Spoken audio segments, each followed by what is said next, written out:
Волонтеров регионального отделения «Единой России» поблагодарили за поддержку воинских подразделений и семей мобилизованных. Им вручили грамоты. Награждение приурочили ко Всероссийскому дню студента.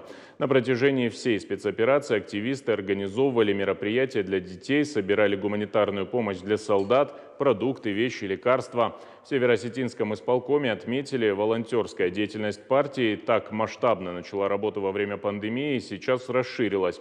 По окончании мероприятия волонтеры обсудили свои дальнейшие планы по оказанию помощи. Было проведено порядка 20 мероприятий для детей. Это были спортивные мероприятия, культурные мероприятия, досуговые мероприятия.